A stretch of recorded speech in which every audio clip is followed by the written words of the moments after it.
माळेगावमध्ये तावरे तावरे तावरे जाऊ नका. पाहुण्यांमध्ये काटे काटे देशमुख काटे काटे जाधवराव धरू नका. आणि बुरुंगले येडे आणि मोफडे असं काही करू नका. हे करू नका. हे पाप आहे, पाप. गळ्याच्या कुटुंबात हे तुम्ही तुमच्या पायावर धोंडा पाडून घेताय. हे जे मी काय ठरवलंय ना, माळेगावचं सगळे चित्र बदलायचंय, ह्याला त्याच्यामध्ये कुठंतरी मिठाचा खडा लागेल.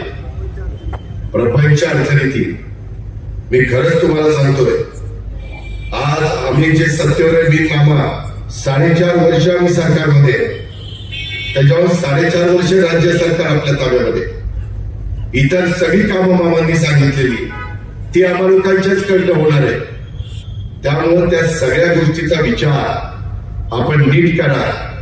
जरा मी आज जे काही भाषण केलंय, माझ्या आधीच्या वक्त्यांनी भाषण केलंय, त्याचा अतिशय गांभीर्यपूर्वक तुम्ही विचार करा. मित्रांनो, मला विश्वास आहे ह्या 2 पैसे मिळाले की माळेगावच्या माझ्या 37 गावाच्या बाजारपेठेला देखील अतिशय उलाढाल चांगली होईल. तिथंही सगळ्यांना मदत होईल.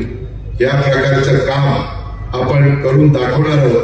परंतु त्याच्याकरता तुमच्या पाठिंब्याची गरज, तुमच्या मदती, तुमच्या शिक्का म्हणजे पवित्र मताची गरज, तुमच्या सहकार्याची गरज आम्हाला सगळ्यांना आहे.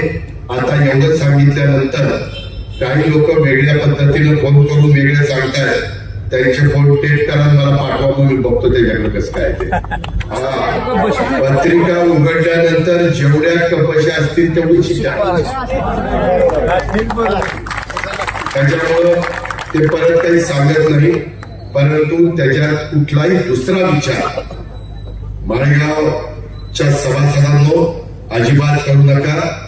आम्ही काय करून दाखवतोय हे तुम्हाला उद्याचा काळच दाखवेल, एवढंच आपल्याला सांगतो. पुन्हा एकदा सगळ्यांना 41 उमेदवारांच्या वतीने कपाशीवर शिक्का मारा अशा प्रकारची आग्रहाची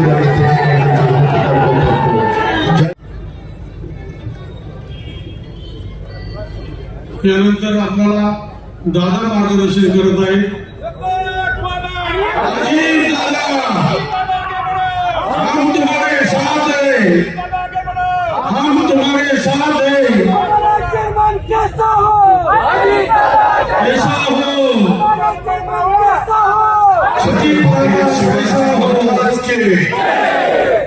धन्यवाद. मंत्रिमंडळातील माझे सहकारी दत्तमामा भरणे, संस्थापक माननीय दादासाहेब उर्फ गणेश गोपाळ शेंबेकर यांचे घरातले प्रतिनिधी राजेंद्र महादेव शेंबेकर, नीताताई राजेंद्र शेंबेकर, संजीव महादेव शेंबेकर, तसंच माननीय गुलाबराव दादासाहेब मुळीक, त्यांच्या घरातले आता आलेले सर्व त्यांचे प्रतिनिधी, ऍडव्होकेट दत्तात्रयराव सदाशिवराव करंदीकर, कृष्णाजी महादेव बोंगळे, डी.बी. जगताप, तुळाजी बाजीराव कोकरे, शंकरराव माधवराव तावरे, माधवराव गेननाथ तावरे, बाबूजी दादासाहेब कोणकुले, भालचंद्र अनंतराव तावरे, ह्या सर्व मान्यवरांनी 1955 लावलेलं माळेगाव सहकारी साखर कारखान्याचं रोपटं आज त्याचा वटवृक्षामध्ये रूपांतर झालेलं आहे. मी आज 2025 ते 2030 या माळेगाव सहकारी साखर कारखान्याचा कारभार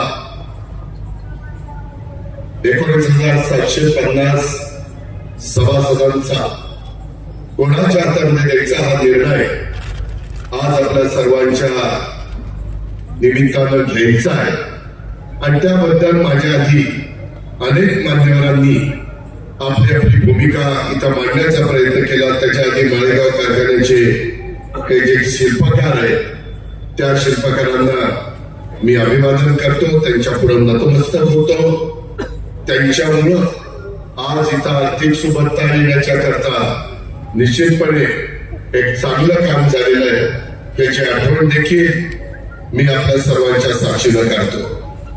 इथं उपस्थित असणारे मामा, तसंच प्रदीप कारंडकर, केशवराव बापू जगताप, पृथ्वीराज जाचर, पुरुषोत्तम जगताप, बाळासाहेब तावरे, सतीश भैया काकडे, विश्वासराव देवकाते, मदनराव देवकाते, राजवर्धन शिंदे, सुरेश पालवे, संभाजी होळकर, विश्वास आठवडे, अविनाश गोपने, दत्तात्रय येळे, राजेंद्र ढवाण, सुनील पवार, सुभाष सोमानी, बाळासाहेब कोळेकर, सागर जाधव, रणजित तावरे, संजय कोकरे, तानाजी देवकाते, तानाजी करसे, प्रमोद काकडे, सचिन सातो, पोपटराव बुरुंगले, पोपटराव गावडे, प्रशांत काटे, दीपक तावरे, संजय भोसले, किरण तावरे, ऍडव्होकेट रवींद्र माने, मिलिंद कांबळे, वपुराव गवडी, अरुण सकट, धनवान वदक, अभिजित काकडे, रविराज तावरे, राजेंद्र जगताप, शिवाजी काळे, यशवंत भोपळे, रामदास आठवडे, सुनील भगत, अशोकराव जगताप, विजयराव गालेते, मनोज तुपे, संजय काटे, त्याचबरोबर लक्ष्मण गोखले, प्रणिता कोमणे, अनिल वाघोडे, विक्रम भोसले, अनिता गायकवाड, सतीश तावरे, नवनाथ बल्लाळ, ज्ञानेश्वर कवले, रोहित कोकरे, नानासाहेब माळशिकरे, कुलदीप तावरे, वसंतराव तावरे, संदीप जगताप, प्रकाशराव देवकाते, ज्योतिताई लडकत, शहाजी गावडे, अविनाश बांदेल, तुकाराम पाटील, अनेक माझे माळेगाव सहकारी साखर कारखान्याच्या पंचक्रोशीतील जमलेले सर्व माझे शेतकरी बांधव, सभासद, सर्व प्रतिष्ठित नागरिक, पत्रकार मित्र, जर कुणाचं नाव घ्यायचं राहिलं असेल तर वेळ बराच झालेला आहे, त्याच्यामुळे त्यांनी कृपा करून नाराज होऊ नका.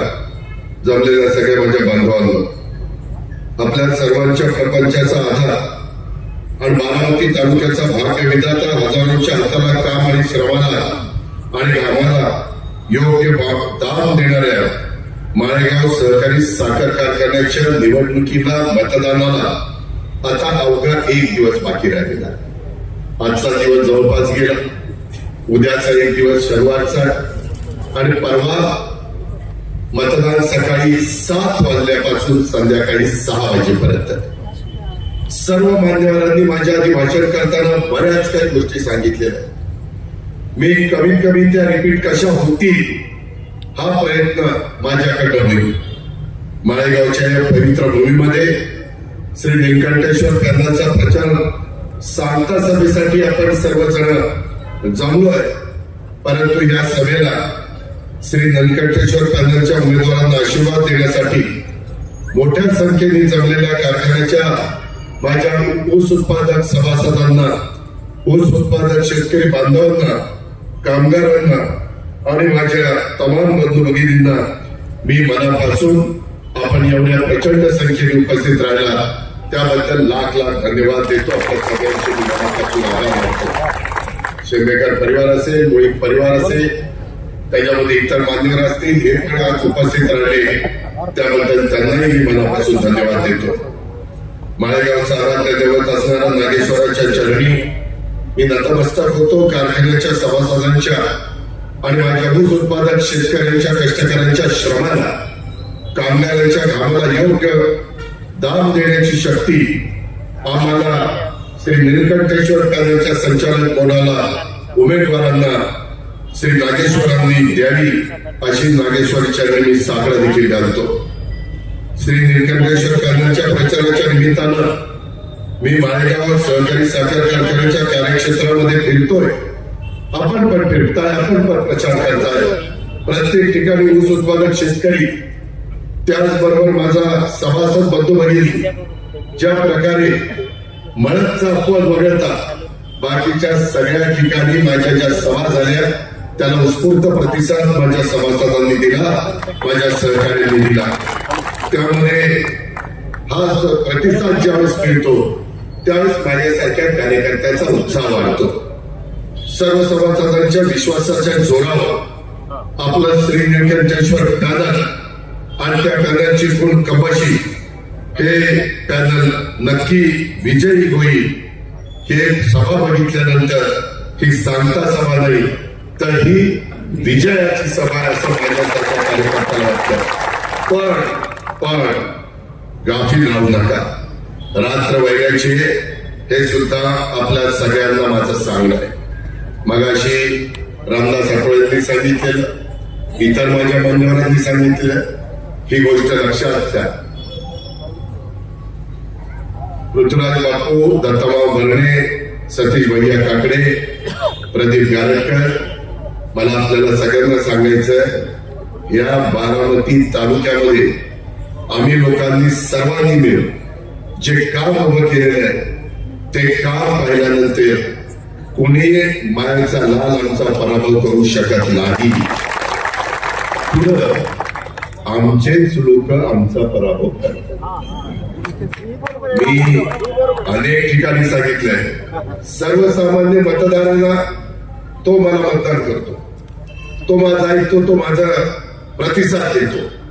पण जे पुढारी आहे, कुणाला चेअरमन व्हायचंय, कुणाला व्हाईस चेअरमन व्हायचंय, कुणाला डायरेक्टर व्हायचंय, त्याच्यामध्ये नाही संधी दिली तर माझं मत काही त्यांचं करत नसतं.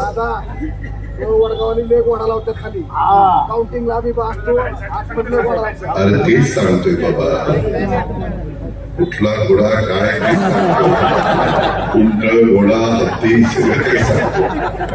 यामध्ये माझी विनंती आहे, आता दत्ता बाबा तोडतीडकीला सांगत होता, आमचे मदनराव देवकते असतील, अविनाश गोपे असतील, त्याच्यामध्ये सुनील पवार असतील किंवा रामदास आठवले असतील, आमच्या शिंबेकर ताईंनी पण त्यांच्या परीने त्यांची भूमिका मांडण्याचा इथं प्रयत्न केला. मित्रांनो, शेवटी तुमचा सगळ्यांचा प्रपंच त्या साखर कारखान्यावर अवलंबून आहे. केशवराव जगताप वकील साहेबांनी तर एवढं विस्तृत मार्गदर्शन केलं, त्यामध्ये सगळ्या गोष्टीचा त्यांनी अंतर्भाव केला, सगळ्या गोष्टी स्पष्टपणे सांगितलेल्या. हे लोक तुमची दिशाभूल करतात आणि तुम्ही लोक त्याला बळी पडतात. मी आज ब वर्गाच्या मतदारांना बोलवलं होतं, त्यांना मी सांगितलं की बाबांनो, तुम्ही 90 मतं मला देता, मग माझ्या महिलांना, माझ्या मागासवर्गीय प्रतिनिधीला, ओबीसी प्रतिनिधीला आणि माझ्या एनटी प्रतिनिधीला का 90 मतं मिळत नाही? का बरं तिथे कमी मतं मिळतात? हे जे काही चालतं हे आता उद्या 5 वर्ष तुम्हाला परवडणार नाही. कारखानदारी राज्यामध्ये कशा परिस्थितीत जाते हे पृथ्वीराज बापू, इकडं पुरुषोत्तम दादा आणि केशवराव जगतापांना विचारा. ते तीन कारखान्याचे चेअरमन.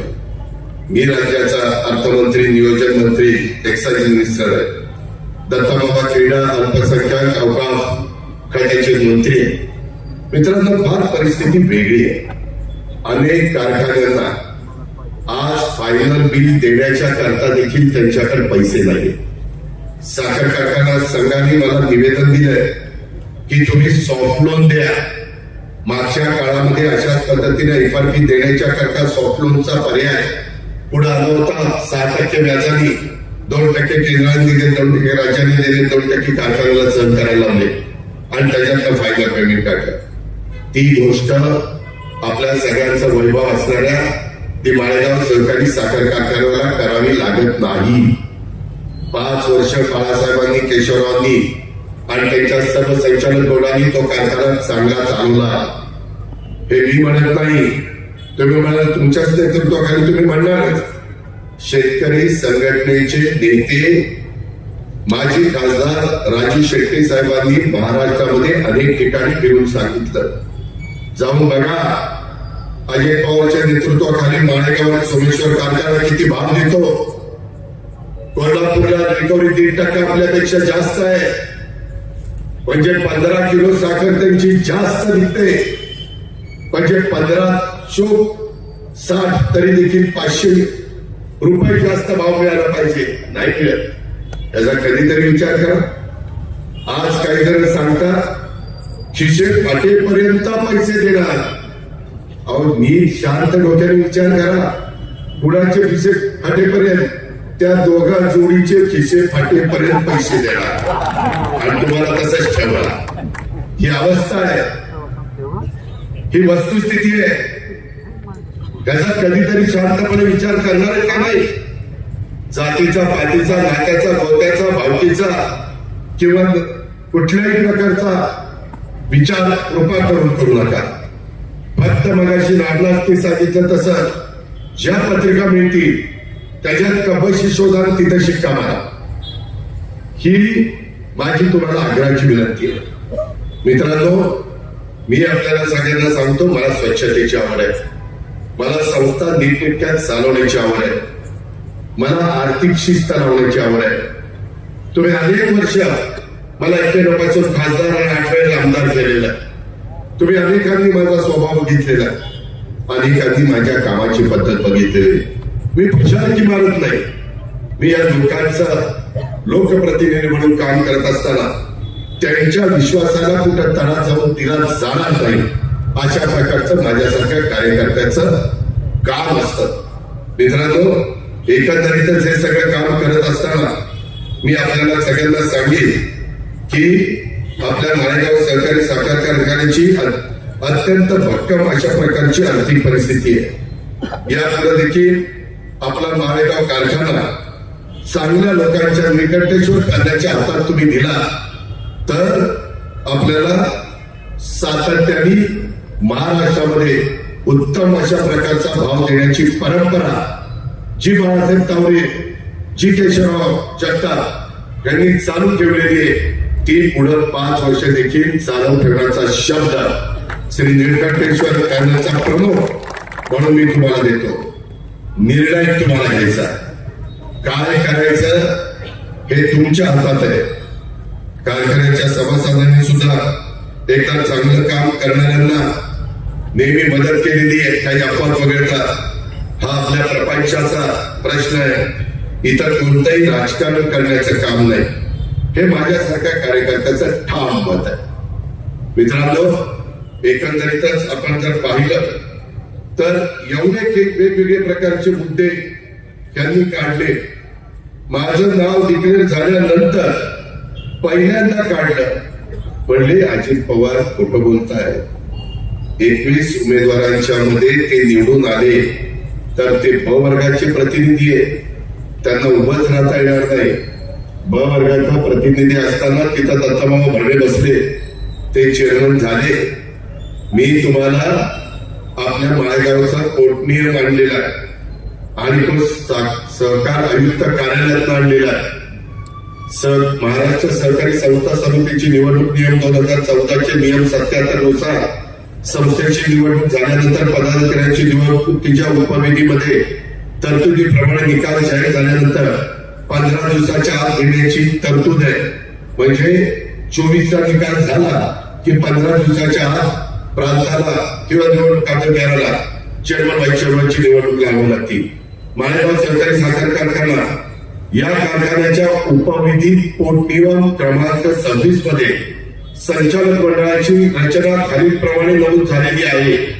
ऊस उत्पादक व्यक्ती सभासदांनी निवडलेले सदस्य 15, उत्पादक सहकारी संस्था, बिगर उत्पादक संस्था व पणन संस्था प्रतिनिधी 1, अनुसूचित जाती अनुसूचित जमाती प्रतिनिधी 1, महिला प्रतिनिधी 2, इतर मागासवर्गीय प्रतिनिधी 1, भाट्या विमुक्त जाती जमाती विशेष मागास प्रवर्ग प्रतिनिधी 1, असे 21 प्रतिनिधी निवडून द्यायचे.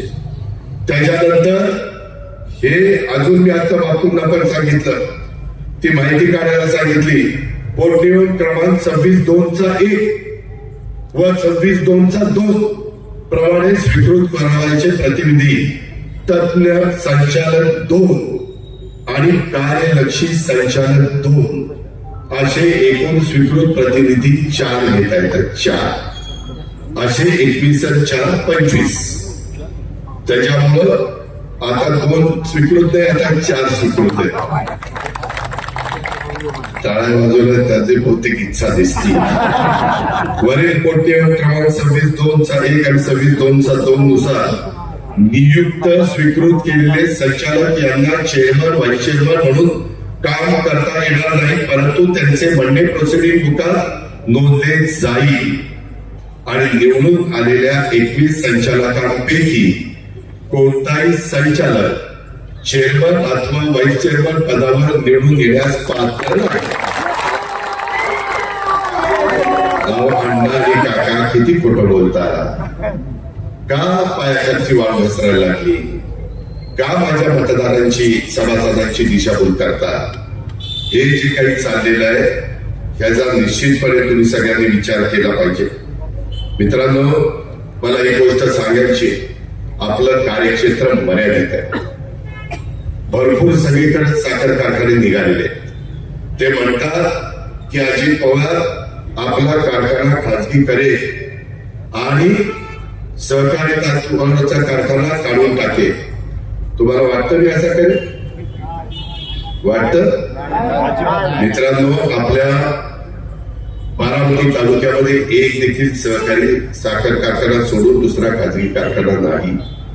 आपण कधी करणार पण नाही. मी तर आज देखील माळेगावच्या सभेमध्ये सगळ्या सहकार्याच्या साक्षीनं सांगतो, जोपर्यंत मी जिवंत आहे तोपर्यंत मी आपला कारखाना खाजगी होऊ देणार नाही. आता पुढचं मला माहिती नाही, त्याच्यामुळे मी काही पुढचं बोलत नाही. AI सारख्या आधुनिक तंत्रज्ञानाचा वापर करून आपल्याला ऊस उत्पादन वाढलं, योग्य बाजार भाव मिळत असेल तर सभासदांच्या गाठीला अजून चांगले पैसे राहतील. आणि हेच तंत्रज्ञान, उच्च तंत्रज्ञान आधारित आमची भूमिका आहे. हे श्री नळकंठेश्वर पॅनल तुम्ही निवडून दिला. दत्ता मामाला विचारा, मागच्या कॅबिनेटला मंगळवारच्या आम्ही AI जो काही प्रस्ताव होता त्याला मान्यता दिलेली आहे. त्या योजनेला मान्यता दिलेली आहे. 500 कोटी रुपयाची तरतूद केलेली आहे. त्याच्या कृषी खातं पुढाकार घेणार आहे. आपल्याच माणिकराव कोकाटेंच्याकडे ते खातं आहे. त्यामुळं माझा सोमेश्वर, छत्रपती, माळेगाव इथं आहे त्या जमिनीमध्ये निघणारं कनेक्ट आपल्याला 1.5 पटीनं वाढवायचं. ते सिद्ध झालंय.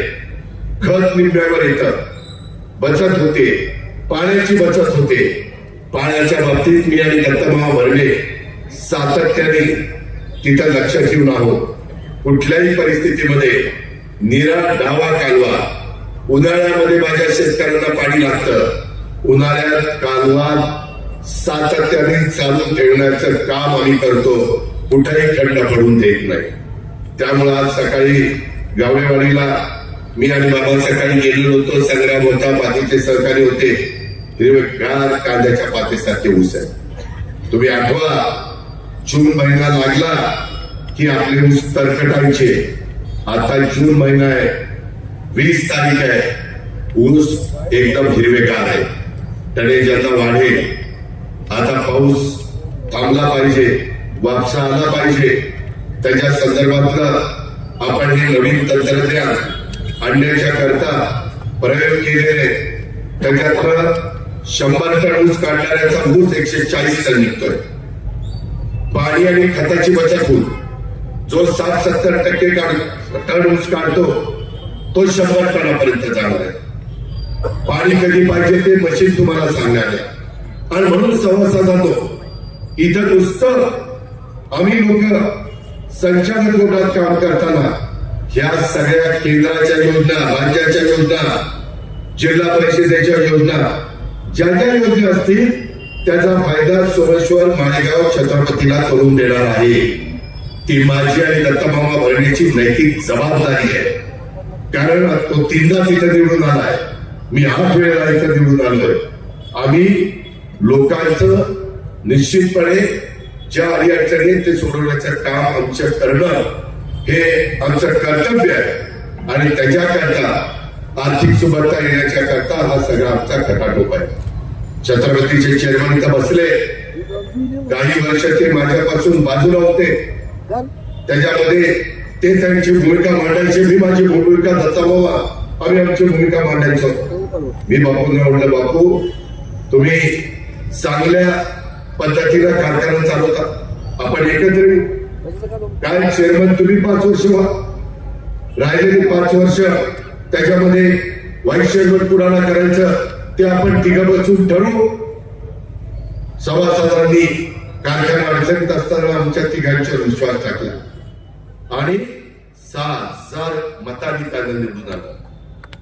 मी छत्रपतीच्या सभासदांचे आभार मानतो. पण मित्रांनो, त्या दिवसापासून चेअरमन त्यांनी ठराव केला, भत्ता पण घेणार नाही. सगळं बोर्ड गाडी वापरणार नाही, ड्रायव्हर वापरणार नाही, स्वतःच्या गाडीनं डबा घेऊन चेअरमन येतात आणि तिथं बसतात आणि काम करतात.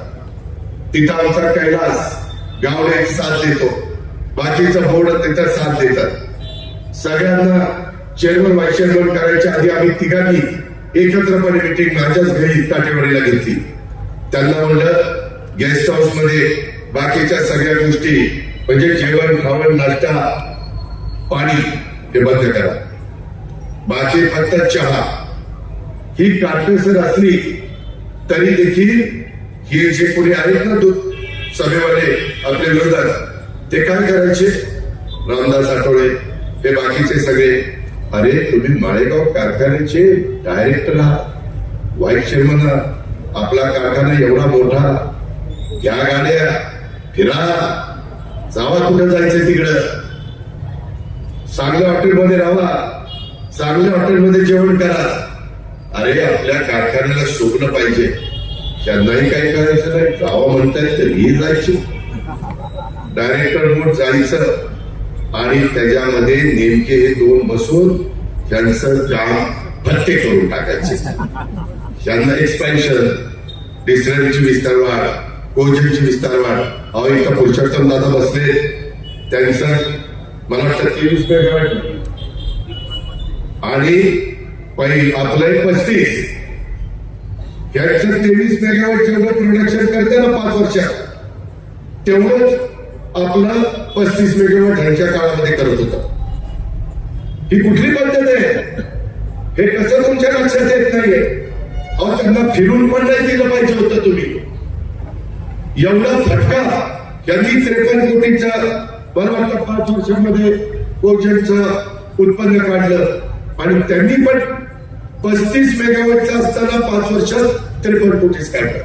नुकसान कुणाचं झालं, माळेगाव सहकारी साखर कारखान्याच्या ऊस उत्पादक सभासदांचं झालं. माझ्याकडे ते सगळे आकडे मित्रांनो, माझ्याकडे भाव कसा चांगला देता येईल, तेवढ्याच जमिनीवर आपल्याला उत्पन्न कसं वाढवता येईल. 6.5 त्यांच्या काळात किती कारखाना चालू होता, 6.5 हा 6,500.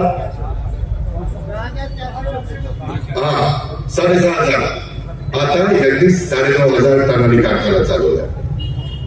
कारखान्याच्या आपला जे काही स्पेंट वॉश वर बाकीचं निघतंय, मी ढाकाळेकरांना सांगतो, हे स्पेंट वॉश मागच्या काळामध्ये कुठं कुठं शेतकरी मागायचे टाकलं जायचं, तशा पद्धतीनं आपण टाकणार नाही ढाकाळ्यामध्ये, तर नाहीच टाकणार.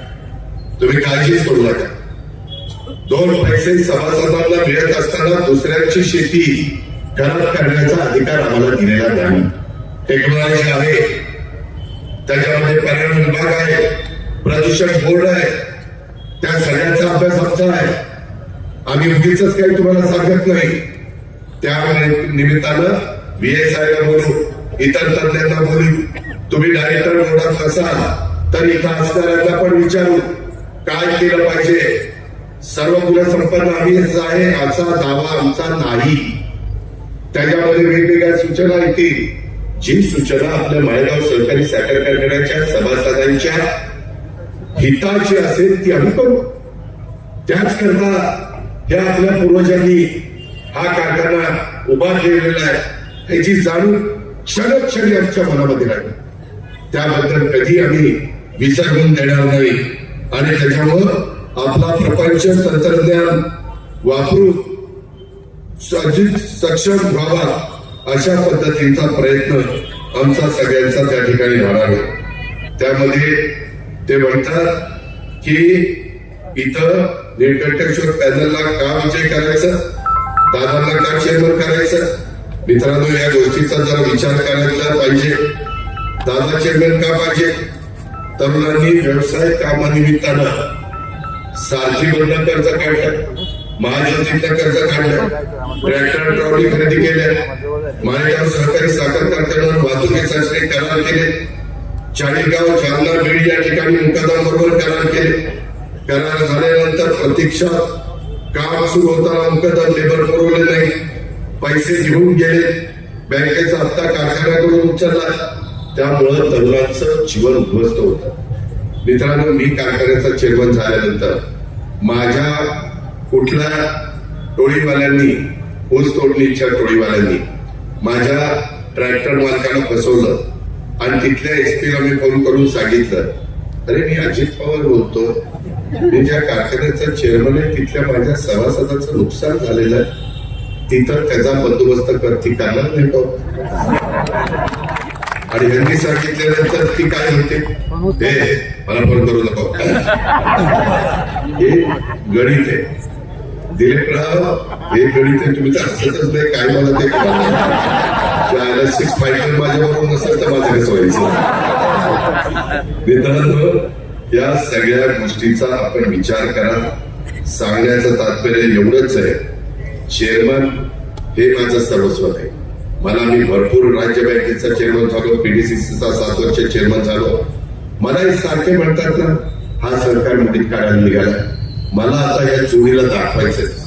अजित पवारच्या हातामध्ये कारखाना आल्यानंतर कारखान्यामध्ये कसं तिथं सुधारणा होता, त्याच्यामध्ये अधिक कारखान्याचा पैसा न खर्च करता तिथं एकदम चांगल्या पद्धतीचं प्लॅनिंग कसं होतं हे मी तुम्हाला दाखवणार आहे. माझी तुम्हाला विनंती आहे, आताच कारखान्याचे सगळे आतले बाहेरचे फोटो काढून ठेवा आणि 24 तारीख झाल्यावर, मी तिथं चेअरमन झाल्यावर 1 वर्षांनी या की कसा कारखाना चाललेला आहे, कसा परिसर चांगला झालेला आहे. मित्रांनो, जसं बारामती आल्यानंतर तुमचे पाहुणे रावळे फिरत असताना आपण बारामतीत आहोत का कुठं ते त्यांना कळत नाही. ही परिस्थिती आपण सगळ्यांनी मिळून निर्माण केलेली आहे. त्याच्यात तुमचं पाठबळ आहे, आम्हा लोकांची मेहनत आहे आणि माझ्या सहकार्यांचं, अधिकाऱ्यांचं, सगळ्यांचं त्याच्यामध्ये योगदान आहे. एकंदरीतच मी त्यांनी काही आता सभेत अलीकडे सांगायला सुरुवात केली की जर अजित पवार चेअरमन झाले तर तुम्ही त्यांना भेटू शकणार नाही. अरे बाबा, मी महाराष्ट्राला भेटतो, यांना का भेटू शकणार नाही? काय आहे त्याच्यामध्ये? कारण नसताना लोकांच्या मनामध्ये भीती निर्माण करतात. तुम्ही काही काळजी करू नका. मी आठवड्याला इथं जो वेळ द्यायला पाहिजे तो त्या ठिकाणी देईल. सातत्याने मगाशी केशवरावांनी आणि बाळासाहेबांनी सांगितलं तशा पद्धतीनं संपर्क त्या ठिकाणी ठेवी. आमच्याकडे मोठे मोठे स्क्रीन आहे, इथं पण आहे, मुंबईला पण आहे. आता अलीकडं मी एक्साईजचं मिनिस्टर आहे. एक्साईजनं सगळ्या डिस्टरीमध्ये सीसीटीव्ही कॅमेरे बसवायला सांगितले का? आणि ते स्क्रीन आमच्या महाराष्ट्राच्या एक्साईजचं ऑफिस आहे, जिथं राजेश देशमुख आयुक्त बसतात, तिथं ते सगळ्या स्क्रीन दिसतात. कुठला टँकर आत गेला, कुठला टँकर बाहेर आला, काय चाललंय काय नाही सगळं दिसतं. त्याच्यामुळे काही काळजी करू नका. सगळ्या गोष्टीवर बारीक लक्ष. उलट काहींना तर इथं कळणार पण नाही आणि तिथं मात्र मी तिकडे बघत असते ना, मी बाहेर निघाला, सही केली लगेच बाहेर निघाला. असं कुठल्याही गोष्ट तिथं होणार नाही. तुम्ही अजिबात काळजी करू नका. त्यांनी सांगितलं तुमच्या घरात कोणी पेशंट असेल तर तुम्हाला उचल पाहिजे असेल की तुम्हाला तुमच्या घरात कुठलं लग्न कार्य असेल, तुम्हाला पैसे लागणार असतील तर तुम्हाला अचानक मदतीला उचल कशी मिळेल? तर ती अशी मिळेल की माझे सभासद एमडीला भेटतील, एमडी ताबडतोब मला कॉन्टॅक्ट करेल व्हिडिओ फोनवर आणि त्या बाबतीमध्ये विचारेल. मी त्याला सांगेन की ते पैसे मागतायत, त्यांचा ऊस किती येतो दरवर्षी, इतका येतो, साधारण किती पैसे त्यांना पाहिजे, इतके पाहिजे, देऊन टाका, पैसे मिळणार नाही. गप्पा हाणतात. ते म्हणले ना मगाशी रामदास आठवले की काय म्हणले, तज्ञ मी नाही म्हणलं, ते काही नाही. जग कुठल्या कुठं गेलेलं आहे. अहो, कृत्रिम बुद्धिमत्ता, त्याच्या संदर्भामध्ये एआय हे इतकं पुढे गेलेलं आहे की तुम्हाला कळत नाही. आता बहुतेक सभासदांना माझे फोन येत आहेत ना, जेपी त्याच्यामध्ये मी फोन करताना तुमचं नाव घेतो, हर्षद मी तुमचं नाव घेतो, मी घेतलेलं नाहीये, ते माझा आवाज हुबेहूब काढून एआयचा वापर करून ते नाव आता प्रशांत तिथं बसलाय किंवा हनुमंत तिथं बसलाय. हा प्रशांत कराटे नमस्कार, हनुमंतराव भाकर नमस्कार, आणि मग पुढचं माझं सगळं. एवढी टेक्नॉलॉजी पुढे गेली बाबा ही लय मागे. आता काय करू. त्याच्यामध्ये जर तुम्हाला तोडणीला काही अडचण आली तर तुम्हाला चेअरमन कसा भेटेल, तो जसा पाहिजे तसा भेटेल. तुझ्या का पोटात दुखते. तुम्ही काही काळजी करू नका. तारीख वार जर ऊस तोडायचा असेल तर तिथं कॉम्प्युटरवर आपण ऊस तोडणी टाकू शकतो. काही अडचण नाही. हे कारण नसताना काहीतरी सांगण्याचा प्रयत्न करतात. आणि मी चेअरमन असलो तरी कुणीतरी व्हाईस चेअरमन होणार ना, कुणीतरी चेअरमन होणार ना, सॉरी डायरेक्टर होणार ना. मी डायरेक्टरांना पण ड्युटी लावेल. तुम्हाला पुढं काही संधी पाहिजे का 5 वर्षांनी, तर जरा इथं बसायला शिका आणि दिवस ठरवून देईल. नाही बसला की त्याचा पुढच्या इलेक्शनला पत्ता काढ. अशा पद्धत काही याच्यामध्ये अवघड नाहीये. माझा प्रतिनिधी तिथं बसेल, डायरेक्टर बसतील, व्हाईस चेअरमन बसतील. त्यासाठी कुठलीही तुम्हाला अडचण येणार नाही. त्यासाठी तुम्हाला सामान्य शेतकऱ्याला चेअरमन करा असा ते प्रचार करताय. मित्रांनो, वसंतदादा पाटील चेअरमन नव्हते, विलासराव देशमुख चेअरमन नव्हते, बाळासाहेब थोरात, हर्षवर्धन पाटील, राधाकृष्ण विखे पाटील, दिलीप वळसे पाटील, खूप जण चेअरमन होते. हे निवड रेडीचा डाव आहे. काहीतरी भीती दाखवायची. उलट त्यांना तुम्ही सांगा, हा बाबा चेअरमन झाल्यानंतर आमच्या भावाच्या पैसे कट न करता आमच्या कारखान्याच्या परिसराचा कायापालट होणार आहे. मी आपल्याला सगळ्यांना सांगतो की आता आपल्या माळेगाव सहकारी साखर कारखान्याच्या परिसरामध्ये माळेगाव नगरपंचायत आहे. त्या कार्यक्षेत्रात विकास कामाला मी आतापर्यंत 350 कोटी रुपये दिले. आणि त्या व्यतिरिक्त ITI, नागेश्वर मंदिर ते शारदानगर, क्रीडा संकुल ते माळेगाव खुर्द, कारखान्यावरील 2 पूल, असे सगळे पुन्हा 110 कोटी, असे आतापर्यंत 460 कोटी रुपये मी दिले. पुढच्या 5 वर्षात मी तुम्हाला शब्द दिलेला आहे, त्या माळेगाव नगरपंचायतीच्या परिसरामध्ये मी 500 कोटी रुपये दरवर्षी 100 कोटी रुपये देणार. हे ते घेऊ शकतात का? ह्याच्यात तुमचा परिसर शिवनगरचा चांगला होईल का नाही, तिथल्या सगळ्या सुधारणा होतील की नाही, तिथल्या सगळे रस्ते चकाचक होतील की नाही, तिथं STP प्लांट 2 लागतील की नाही, त्याची किंमत 4 कोटी आहे, म्हणजे माझ्या कारखान्याची बचत होईल की नाही. त्यामध्ये ह्या सगळ्या गोष्टी तिथं होणार आहे. त्यामुळे तुम्ही काही काळजी करू नका.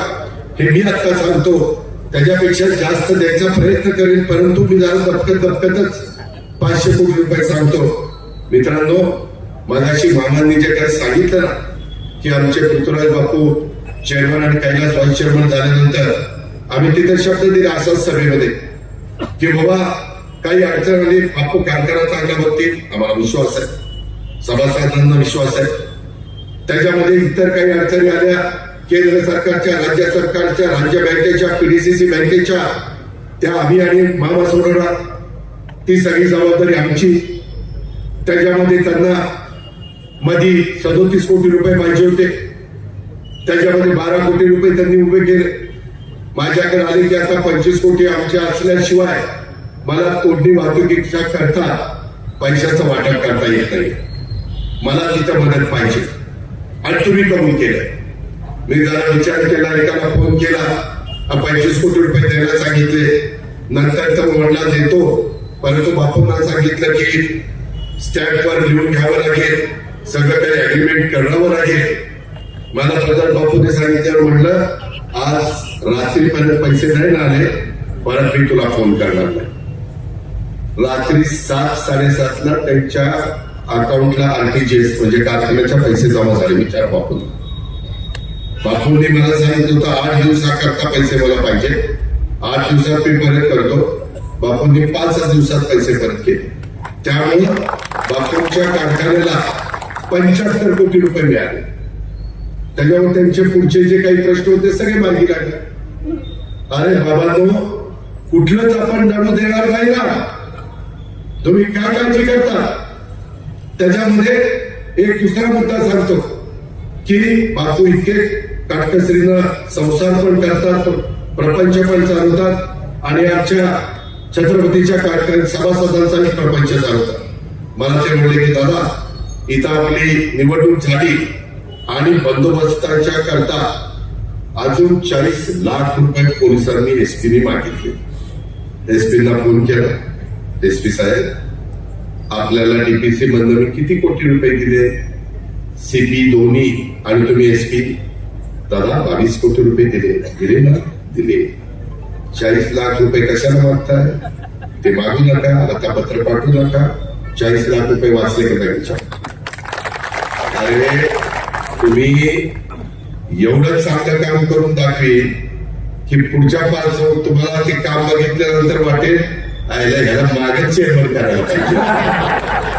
पण तसं म्हटलं तर बाळासाहेबाला झोप यायची त्यामुळे मी म्हणत नाही. मित्रांनो, गमतीचा भाग जाऊ द्या, परंतु खरोखरच मला आवड आहे, मला पॅशन आहे. मला या सगळ्या गोष्टी ज्यावेळेस मी करतो आणि त्या भागात जातो त्यावेळेस माझं मन समाधानाने मला सांगतं, बघा आपण जी गोष्ट केली ती लोकांच्या भल्याकरता केली. मित्रांनो, एवढ्यावरच नाही, या परिसरामध्ये एकंदरीतच आता मला चिठ्ठी आली की आपल्या परिसरामध्ये आपण जवळपास काही कोटी रुपये इथल्या सगळ्या रस्त्यांच्या करता, 4 लेनच्या करता मंजूर केलेले. आपल्याला हे सगळं करत असताना हे सारखं माझ्या बाबत करतात की त्याच्यामध्ये मला दुसरी एक गोष्ट सांगायची. जसं शेपेकर साहेबांनी संस्थापक चेअरमन म्हणून काम केलं, तसं महाराष्ट्र राज्य द्राक्ष बागायतदार संघ, सुनील पवार तुम्ही लोक आहात त्याच्यात, बाकीचे पण माझे द्राक्ष उत्पादक शेतकरी महाराष्ट्रातले आहेत. त्या संघाचे अण्णासाहेब शेपेकर हे संस्थापक होते.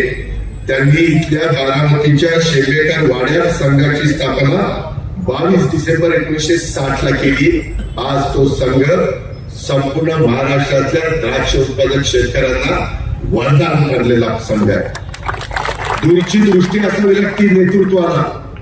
ती मुळीक साहेबांनी, ती त्या ठिकाणी शेपेकर साहेबांनी, ती कोकरे साहेबांनी, ती त्या बाबतीमध्ये कोलकुरे साहेबांनी, जगतापांनी, तावड्यांनी, या सगळ्या जाधवांनी, या सगळ्या मान्यवरांनी दाखवलेली आहे.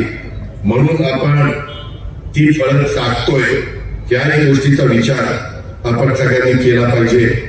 एकंदरीतच आपण हे जे काही सांगताय त्यांच्या पायाखालची वाळू सरकलेली आहे आणि त्याच्यामुळं वेगवेगळ्या पद्धतीनं ते काही काही गोष्टी सांगण्याचा प्रयत्न करतायत. एक नवीन सांगतायत की 11 गावं कारखान्याला जोडणार. मला जोडायची असती तर आता आमचंच गोड होतं, नसती जोडली. आता त्यामध्ये 5 गावं जोडल्यानंतर त्या बाबतीमध्ये मी काल त्या भागात होतो. मित्रांनो, 8,000 टन त्यांचा ऊस येत होता. आता तिथला ऊस यावर्षी केशवराव 32,000 टन आलेला. 5 गावात 32,000 टन आले. आपल्याला ऊस पाहिजे. मी कधीच म्हणलं नाही की मी 11 गावं जोडणार, सभासद करणार. आज ती सोमेश्वरला आहे, तिथेही त्यांचे चांगले चालले. पण शांतपणे ते दोघं डोकी एकमेकांना लावतात. आता आज काय फेक नेरेटिव्ह सेट करायचा, म्हणजे 11 गावाचा काम. मग लोकांना सांगायचं की 11 गावं जोडली की बाबा 2-3 हजार सभासद वाढवे आणि मग आपलं कसं व्हायचं. अशा पद्धतीनं काही ना काही दिशाभूल करण्याचा प्रयत्न हा त्यांचा चाललेला आहे. मी तुम्हाला सांगतो, त्या गोष्टीवर आपण अजिबात विश्वास ठेवू नका. मधी विस्तारवाद डिस्टरीची करायची चाललेलं होतं. काही सभासद मला भेटले, ते म्हणले दादा की आहे तेच पाणी आमचे दिरावगस खंडस शिरवली आणि तो परिसर घाण करताय. तिथं आता पाणी अजून सुटे नका करू. आम्ही केशवरावांना सांगितलं करू नका, त्यांनी रद्द केली की नाही. काही बाबतीमध्ये थोडस हुद्देवाढ झाल्यानंतर काही ठराविक लोकांचे तोंड बघून पगारवाढ झाली, त्याच्यातून नाराजी आली. मी ताबडतोब थांबवली का नाही? तुम्ही काळजी का करता? जे तुमच्या मनाचं असेल ते करण्याचा शब्द मी तुम्हाला देतो ना. तुम्ही त्याबद्दल तीमात्र शंका मनामध्ये बाळगू नका. याबद्दलची पण ग्वाही मी आपल्याला देतो. राजकारण म्हणजे परवा 60,000 कोटी साखर भिजली. मी तर कुठल्या तरी सभेत सांगितलं 60,000 कोटी साखर भिजलेली असेल तर मला सभासदांनी दाखवावं. माझं सगळं निळकंठेश्वर कांदा मागे घेतो आणि त्यांना वन साइड पुढे चाल देतो. कुठला आलाय? काल केशवराव जगताप चेअरमन गेले, त्यांनी कॅमेरेवाल्यांना पण दाखवलं की कुठं साखर भिजली दाखवा. अहो, अलीकडच्या काळामध्ये हे जे काही पावसाळी वातावरण आहे ना, त्याच्यामुळं सोमेश्वर कारखाना असेल, छत्रपती कारखाना असेल, माळेगाव कारखाना असेल, महाराष्ट्रातले 200 कारखाने, तिथं जर ही परिस्थिती असेल तर काय होतं? साखर साधं मॉइश्चर येतं, हे साधं गणित आहे. परंतु त्याच्यातलं काही घाबरण्याचं कारण नसतं. ते पुन्हा रिप्रोसेसिंगच्या करता ती साखर टाकतात, बाजार बदलतात, पलटी मारतात. काही थोडस झालं तर एवढं धडचा करतात की काय विचारता सोय नाही.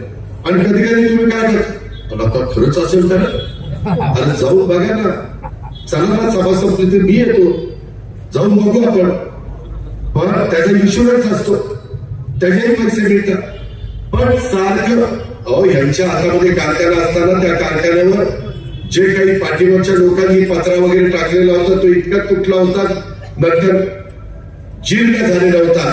आज बघा, बाळासाहेबांनी केशवरावांनी तिथं उत्तम पद्धतीचा पत्रा लावलाय की नाही? कारखान्यामध्ये नवीन गोडाऊन केले की नाही? म्हणतात त्या नवीन गोडाऊन मध्ये भ्रष्टाचार झाला. जो माणूस भ्रष्टाचार करतो ना त्याला सगळीकडे भ्रष्टाचारच दिसतो. त्याच्यामुळं 20% मला केशवरावांनी परवा सांगितलं, दादा 20% बिलोनी टेंडर गेलंय. 20% बिलोनी टेंडर जाऊन आणि ते त्यांनी नाही मंजूर केलं. ती आमची एक कमिटी असती साखर कारखाना संघाची, ती त्या ठिकाणी स्टेट लेवलची, ती कमिटी मंजूर करते हो. पण काही पण लोकांना सांगायचं, या पद्धतीने त्यांचं काम चाललेलं आहे. मी आपल्याला सगळ्यांना अतिशय स्पष्टपणे सांगतो की ह्या कुठल्याही गोष्टीवर आपण विश्वास ठेवू नका. त्याच्या संदर्भामध्ये त्यांनी मात्र जे उद्योग केले त्याच्याबद्दल ते बोलायला तयार नाही. अलीकडे एक सांगायला मध्ये सुरुवात केलेली होती. मी का चेअरमन व्हायचा निर्णय घेतला, पॅनल ज्यावेळेस केलं, मी आपल्याला नम्रतापूर्वक सांगतो की हे तिकीट वाटप मी स्वतः केलेलं आहे. यामध्ये कुणाचाही दुसऱ्याचा संबंध नाही. तुम्हाला तिकीट नाही मिळालं तर मग तुम्ही कुणाला तरी टार्गेट करता. मला टार्गेट काही तुम्हाला करता येत नाही. त्याच्यामुळे कुणाला तरी शोधायचं आणि मग त्याला टार्गेट करायचं. विनाकारण ठराविक लोकांना टार्गेट करून दोष देऊ नका. जो दोष द्यायचा आहे तो मला द्या. मी खरेदी विक्री संघ, दूध संघ, मार्केट कमिटी, बारामती बँक, जिल्हा मध्यवर्ती सहकारी बँक किंवा आपल्या जिल्हा परिषद, तालुका पंचायत या सगळ्यांची तिकीट वाटप करत असताना मी चर्चा करीन. पण फायनल निर्णय मी घेतो हे मी राजकारणात आल्यापासून मी चालू ठेवलेलं आहे. हे आपल्याला मान्यच करावं लागेल. कारण असताना दुसऱ्याला दोष देऊ नका. माझी आपल्याला सगळ्यांना सांगायचंय की बाबा माळेगाव सहकारी साखर कारखान्याला या 2025 ते 30च्या निवडणुकीमध्ये निळकंठेश्वर पॅनललाच का मदत करायची? का आता मी चेअरमन का व्हायला निघालो? त्यांनी मध्ये अफवा उठवायला लागले. अरे चेअरमनचा भाव 10 कोटी 5 कोटी सुटलाय. अरे कशाला 10 कोटी, कशाला 5 कोटी? आणि कुणाला पैसे पाहिजे? अरे मी राज्याचं राजकारण करतो, त्याच्यामध्ये मी आता जे उमेदवार उभे केले होते त्यांना पार्टी फंड आम्ही पार्टी म्हणून दिलेला. आणि हे काय पाहतात, हे काय खरं सांगतात? त्याच्यातनं मी त्याच्यामुळं अशा प्रकारचा निर्णय घेतला. तरुणांनी एकंदरीत या सगळ्या गोष्टीकडे फार बारकाईने लक्ष द्यावं.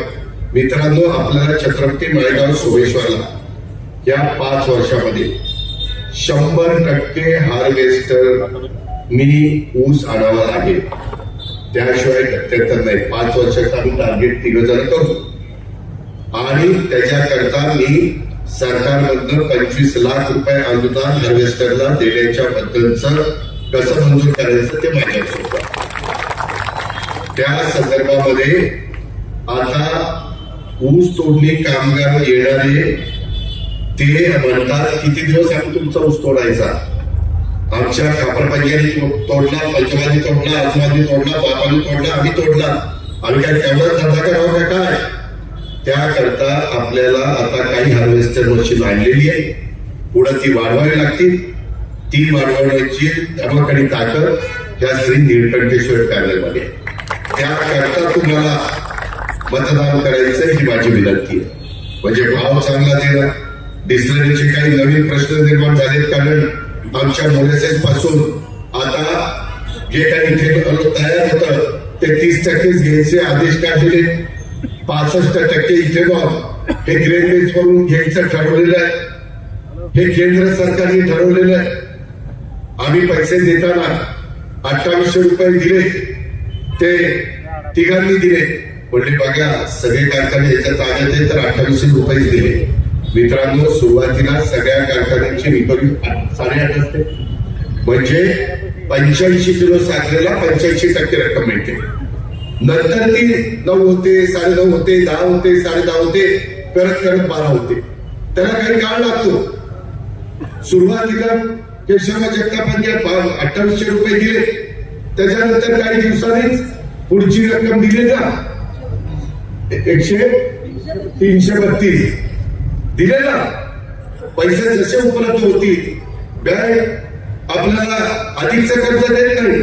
तुमचे पोती किती आहे, तुमचं इथेनॉल किती आहे, तुम्हाला महावितरणकडनं किती येणं बाकी आहे ते सगळं तपासते आणि मग पैसे मंजूर करते.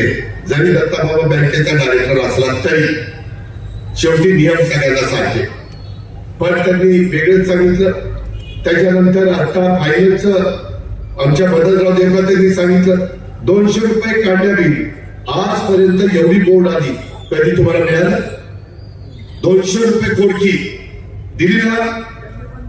3332 रुपये भाव मिळालेला आहे आतापर्यंत. हा ऍडव्हान्स आहे, भाव नाही, हा ऍडव्हान्स आहे. अजून पुढे मिळणार आहे. आता 229 कोटी रुपये असणाऱ्या साखरेवर आपला बोजा आहे बँकेचा. साखर मार्केट व्हॅल्यू प्रमाणे 269 कोटीचे 40 कोटी रुपये त्याच्यातनं आपल्याला मिळणार. तसंच इथेनॉलचं आहे. तरी सांगतात 400 कोटी रुपये कर्ज काढलंय, अमकं केलंय, तमकं केलंय. सगळी बकवास, काही खरं नाही. त्याच्यामध्ये पुढे पण ते तपासावं. काही मुद्दे आता सांगायला नाही ना. 5 वर्षात व्यंकटेश्वर पॅनलच्या संचालक बोर्डाने कारखाना चांगला चालवला. त्यांची 10 रिकव्हरी त्यांनी 12 पर्यंत नेली. कृषीने त्यांचा 6,500 होता तो 9,500 दिला. आहे त्यामधली गळती, जे गटारामध्ये आमचा ज्यूस चाललेला होता तो बंद केला. ह्या सगळ्या गोष्टीच्या सुधारणा केलेल्या. उलट आता मी उद्याच्या काळामध्ये बेडे प्लॉट मोठे काढणार, आपल्याला रोपं द्यायची आणि तशा पद्धतीनं जी व्हरायटी तुम्हाला जास्त रिकव्हरी देणार आहे, जसं आपल्या पाडेगावला आहे, VXI ला आहे, आपल्या कृषी विज्ञान केंद्रावर आहे, तशाच पद्धतीनं सुंदर अशा प्रकारचे बेडे प्लॉट AI चा वापर करून आपण त्या ठिकाणी करणार. त्याच्यातनं तुम्हाला बघा शेतकरी मित्रांनो, मी पण शेतकरी आहे. त्याच्यामध्ये दर 3 वर्षांनी एकदा बेड बदललंच पाहिजे. त्याशिवाय टनेज वाढत नाही, नाहीतर टनेज कमी पडतं. त्या सुविधा आपण कारखान्याच्या वतीनं दिल्या आणि तुमच्या उसातनं ते बेड्याचे पैसे वसूल केले तर तुम्हाला काय अडचण? अतिशय चांगल्या पद्धतीनं आम्ही सांगितल्यानंतर इथं ऍग्रिकल्चर डिपार्टमेंटच्या लोकांची मी मदत घेईन, कृषी विज्ञान केंद्राची मदत घेईन, कारण तिथं पण मी अनेक प्रकारे मदत करत असतो. तुम्ही त्याच्याबद्दल अजिबात काळजी करू नका. सगळ्यात चांगल्या गोष्टीचा वापर आपल्या मायदेव सरकारी साखर कारखान्याच्या सर्वांगीण विकासाच्या करता करण्याचं आम्ही त्या बाबतीमध्ये काम करू. याबद्दल आपण केव्हाच शंका मनामध्ये बाळगू नका. त्याच्यामध्ये एक असं सांगतात, अजित पवार सरकार मोडीत काढली. अजित पवारांनी कुठली संस्था काढली? अण्णा, आपण कुठली संस्था काढली? तुम्ही मला बोलता तुमची संस्था सांगवी मध्ये होती, आहे ती इमारत तिथली त्या संस्थेची होती. आता जाऊन बघा, ती त्यांची खाजगी इमारत झाली की आता पावती कुणाच्या नावावर निघते. हे परिस्थिती आहे आणि तुम्ही माझ्यावर कशाला आरोप करता? त्यामध्ये इथे खरेदी विक्री संघ, दूध संघ, मार्केट कमिटीचे लोक बसतील. स्वप्नील गेले, स्वप्नील आहे, हा दूध संघाचा चेअरमन आहे. स्वप्नील, मला एक सांग, ती तुमची 40 वर्ष तुम्ही प्रयत्न करत होता, ती जागा सरकारची तुमच्या नावावर होत नव्हती, ती किती एकर होती?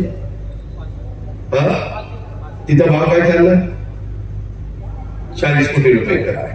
40 कोटी रुपये कातरची जागा, त्या भारतीय विद्यापीठाच्या अलीकडची रोड टच, इतके प्रयत्न करत होते. ती जागा 5 एकर आजच्या बाजारभावामध्ये 200 कोटीची, ती जागा पुणे जिल्ह्याच्या दूध उत्पादक शेतकऱ्यांच्या मालकीची केली करायचा स्वप्नीला विचार. सरकार बोलतोय. इथं माळेगावची जागा 30 एकर, ती राज्य सरकारची होती.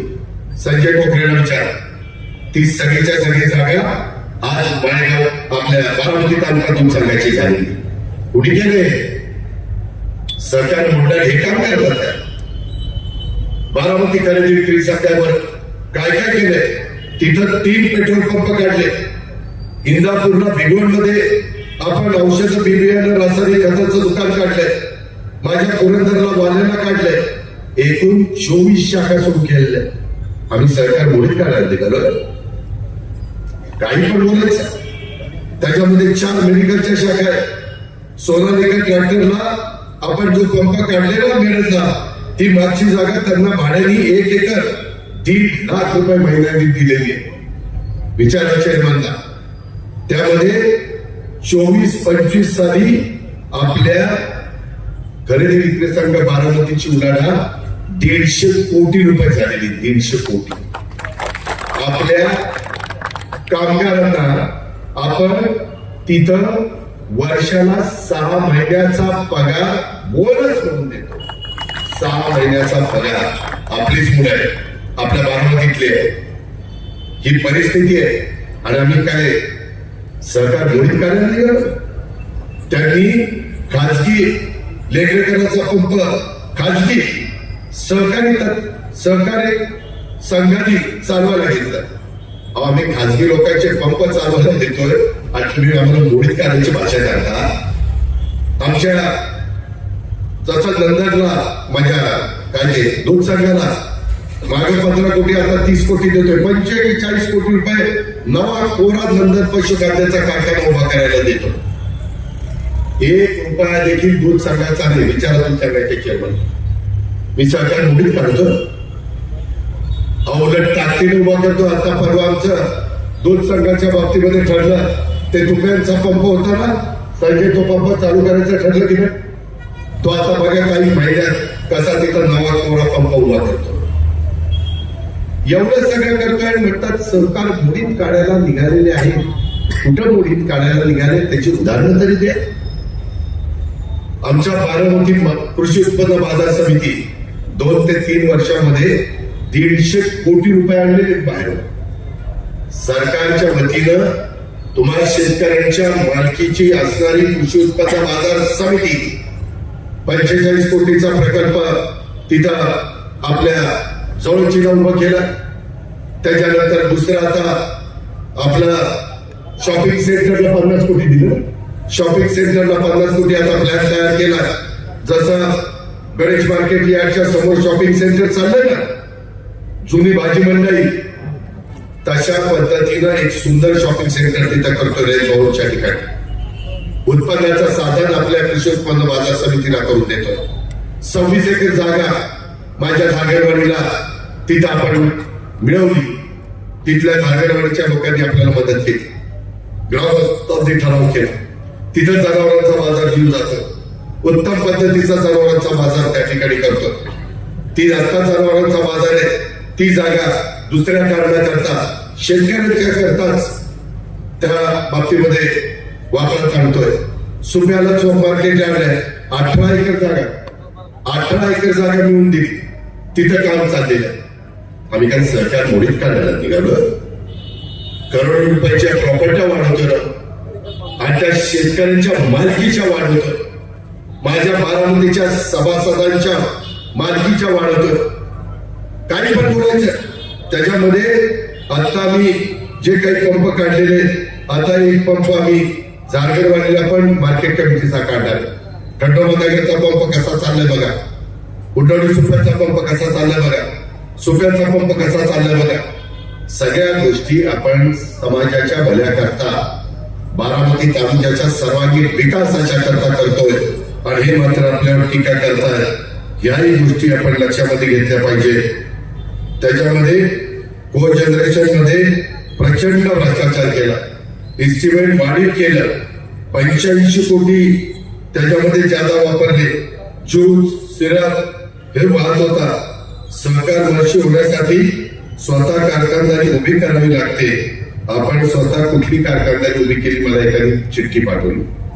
आम्ही सहकारी साखर कारखाने काढण्याचं विलासराव देशमुख साहेब मुख्यमंत्री असताना त्यांनी बंद केलं. त्यामुळं आम्हाला वेगवेगळ्या भागामध्ये लोकांचा ऊस जाण्याकरता तिथं कारखाने उभे करायला लागले. त्याच्या ह्यांच्या पोटात तुटायचं काय करा. ही गोष्ट देखील आपण सगळ्यांनी या निमित्तानं लक्षामध्ये घ्यावी, अशा प्रकारची माझी आपल्याला सगळ्यांना विनंती आहे. आणि या पद्धतीने याचं काम चाललेलं आहे. आता शिरसुपाला पण विश्वास शिरसुपाचा असल्यामुळं शिरसुपाल रोडवर पण तो एक पंप काढतोय. शेवटी माणूस जो भागातला असतो तिथला जरा ओढ असते. जसं मी महाराष्ट्राच्या राजकारणामध्ये काम करत असताना माझ्या पुढे फाईल आली की तिथं हळूच बारामती लिहावंसं वाटतं.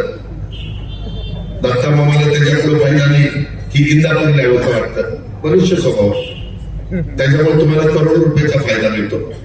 त्याच्यामुळे तुम्हाला मेडिकल कॉलेज मिळतं, आयुर्वेदिक कॉलेज मिळतं, त्याच्यामुळे तुम्हाला पशुवैद्यकीय कॉलेज त्या ठिकाणी मिळतं, त्याच्यामध्ये तुम्हाला हॉस्पिटल मिळतं, महिला हॉस्पिटल मिळतं. ह्या सगळ्या गोष्टी होतात.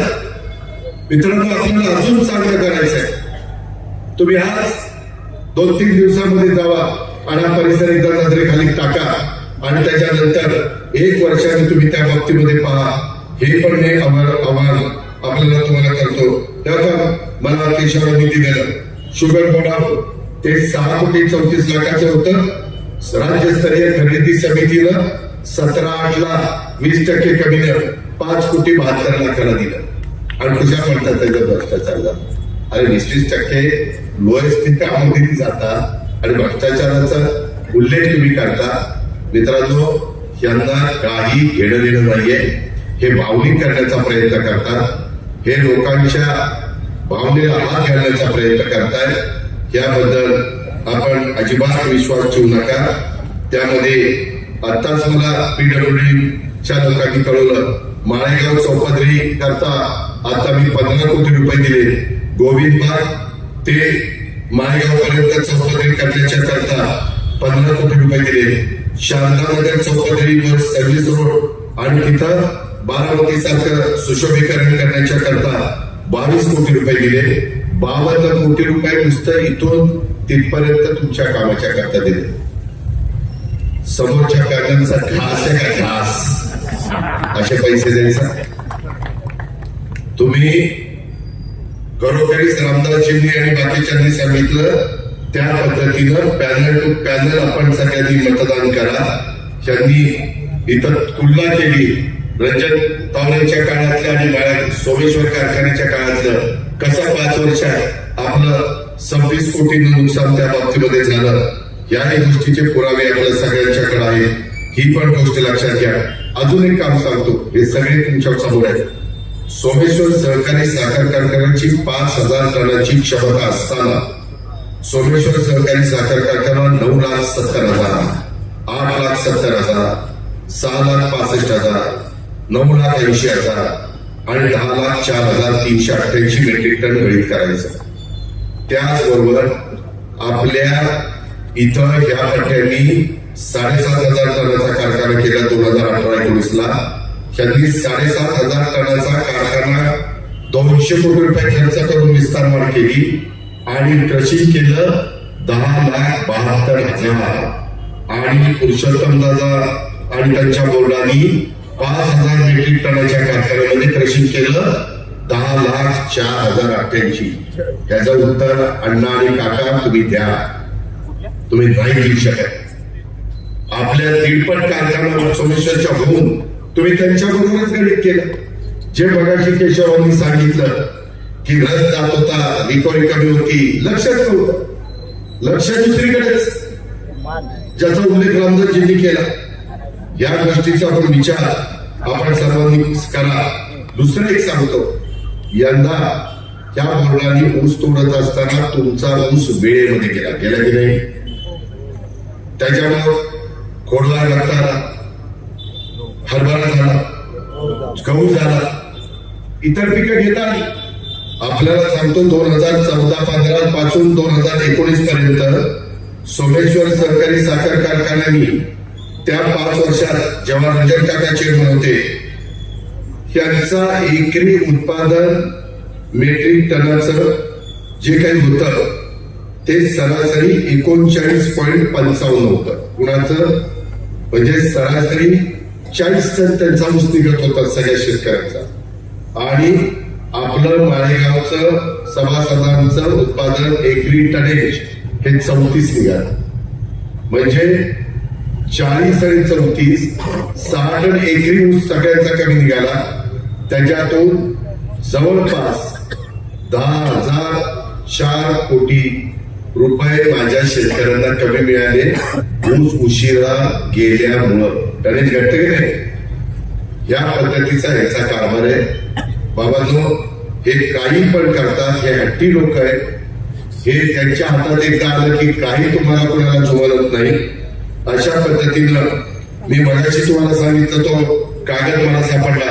माळेगाव सहकारी साखर कारखान्याने 6,000 लिटर प्रतिदिन क्षमता असलेल्या डिस्टिलरीमधनं 5 वर्षात 53,54,04,000 रुपयाचं उत्पन्न काढलं. सोमेश्वर सहकारी साखर कारखान्याने त्याच 5 वर्षात 30,000 लिटर प्रतिदिन क्षमता असताना 53,13,11,000 रुपयाचं उत्पन्न काढलं. तिथं त्यांच्याही कारखान्यात जाऊन बघा, याही कारखान्यात जाऊन बघा. अशा पद्धतीनं हे डिस्लरीचं काही कारण नसताना 28 कोटी रुपये मदन मगाशी बोलताना 32 म्हणले, पण 28 ते 32 कोटी रुपये खर्च करण्याचं यांनी सगळ्यांनी काम केलं. हे आधुनिकीकरण पण करतात असताना त्यांनी आपलं नुकसान करण्याचं काम केलं.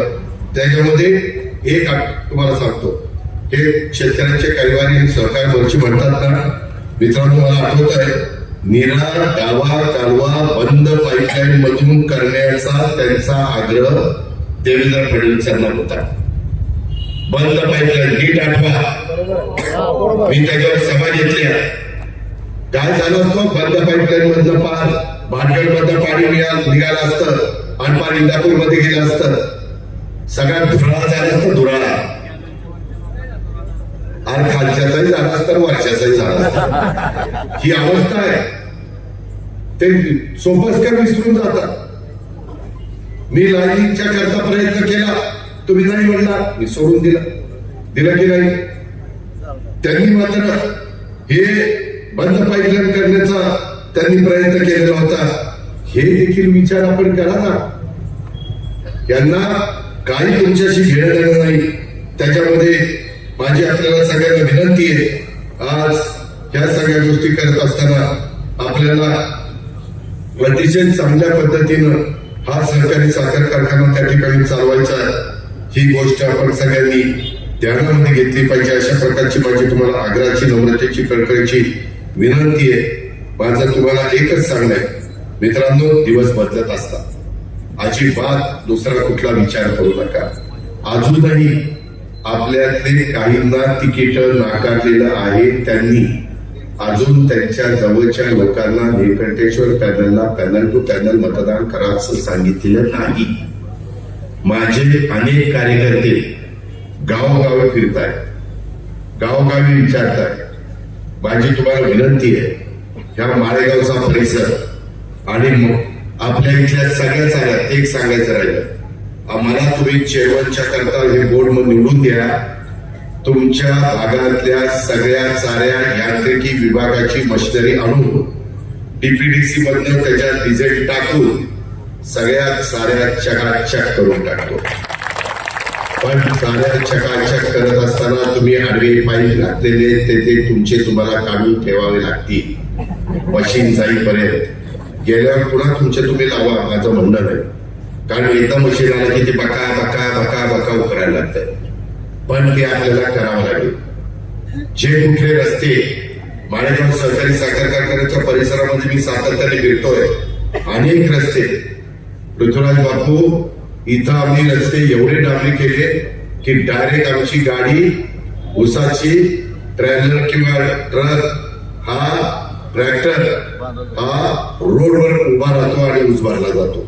काही ठिकाणी प्रश्न आहे जिथं लोकांनी एकमेकाला विरोध केला तिथं प्रश्न आहे. तुम्ही साथ द्या, मी तिथले रस्ते डांबरीकरण करण्याचं काम करेन. तुम्ही इतक्या चांगल्या पद्धतीने सगळ्या गोष्टी केल्या जातील.